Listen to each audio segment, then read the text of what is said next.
ఒక నిధి ఏర్పాటు చేస్తాము, ఏ రైతు నష్టపోయినా ఆ నిధిలో నుంచి డబ్బులు ఇస్తాము అని చెప్పారు జగన్మోహన్ రెడ్డి గారు. ఎంతమంది పంట నష్టపోతే ఎంతమందికి డబ్బులు ఇచ్చింది ఈ ప్రభుత్వం?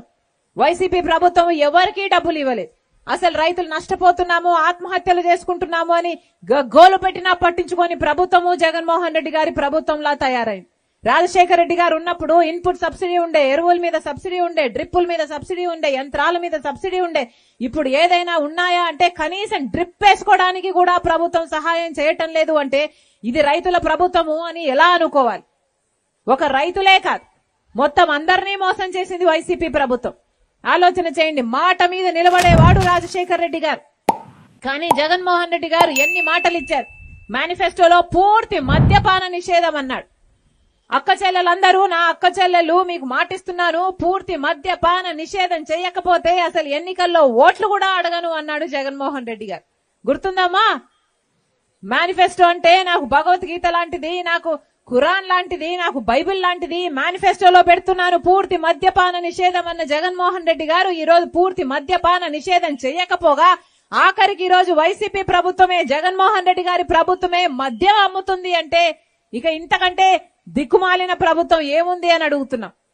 ఈరోజు జగన్మోహన్ రెడ్డి గారి ప్రభుత్వంలో బయట నుంచి మద్యం రాదు. వీళ్ళు ఏం తయారు చేస్తే అదే కొనుక్కోవాలి, ఎంత కమ్ముతే అంతకే కొనుక్కోవాలి. తీరా మంచిది ఇస్తున్నారా అంటే ఏది మంచిది లేదు.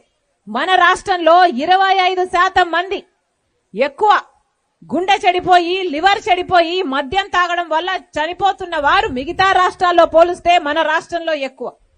అంత నాసి రకం మద్యం అమ్ముతుంది ఆంధ్రప్రదేశ్ ప్రభుత్వం. ఏమమ్ముతుంది? ఒక్కటైనా పనికొచ్చేది ఉందా అంటే ఏదో చెప్తున్నారు. అమ్మా భూమ్ భూమ్ అని అమ్ముతున్నారు. ఇంకేంటి? క్యాపిటల్ అట, స్పెషల్ స్టేటస్ అట, డిఎస్సి అట. అయ్యా జగన్మోహన్ రెడ్డి గారు, వాగ్దానాలన్నీ ఎక్కడ నిలబెట్టుకున్నారయ్యా అంటే ఎక్కడా? అన్ని మద్యం షాపులో నిలబెట్టుకున్నారు. ఇప్పుడు జలయజ్ఞ 40 లక్షల ఎకరాలకి సముద్రంలో టీమ్స్ వాటర్ వచ్చి వృధాగా పోతుంది. దాని అంతటినూ మీరు దీనికి ఏ రకంగా దాన్ని యూటిలైజ్ చేసుకోవచ్చు, 20 లక్షల ఎకరాన్ని అలాగే పండించుకోవచ్చు అనేది ఈ జలయజ్ఞ ప్రాజెక్టులో ఆరో చేశారు. అందులో వచ్చి ఇవన్నీ రాణించేగా ఈ పోలవరము, మన తోటపల్లి అన్నీ ఉన్నాయి చూపెట్టారు. అది ప్రెసిడెంట్ అయిపోయింది దివాకర్ రెడ్డి గారు మంత్రి, ఆయన కూడా క్యాబినెట్, ఆయన ఒకటే క్వశ్చన్ వేస్తాడండి. ఏమని?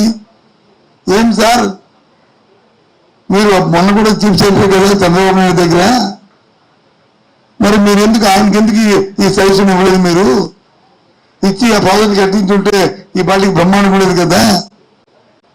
180% మంది వ్యవసాయం ఆదుకోండి, మన రైతులందరికీ బ్రహ్మాండంగా పంట ప్రొడక్టివిటీ పెరిగేది కదా, రైతాంగం బాగుండేది కదా అని అడిగాడు.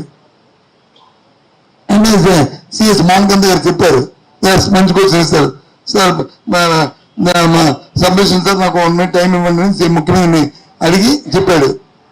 సార్ ప్రజాస్వామ్యంలో ప్రతి 5 సంవత్సరాలకు ఎన్నికలు జరుగుతుంటాయి. ఈ డెమోక్రసీలో 5 సంవత్సరాలు ఎన్నికలు జరిగిన ప్రజల ఆకాంక్షతో ప్రభుత్వాలు వస్తాయి. మీరు ప్రజలకు ఎన్నో వాగ్దానాలు చేస్తారు, దాంతో పాటు మీ ఆస్పిరేషన్స్ ఉంటాయి. ఈ రకంగా చేస్తే బాగుంటుంది, ఈ రకంగా చేస్తే బాగుంటుంది. ఆ విషయాలు మాకు మీరు చెప్తారు, మాతో షేర్ చేసుకుంటారు.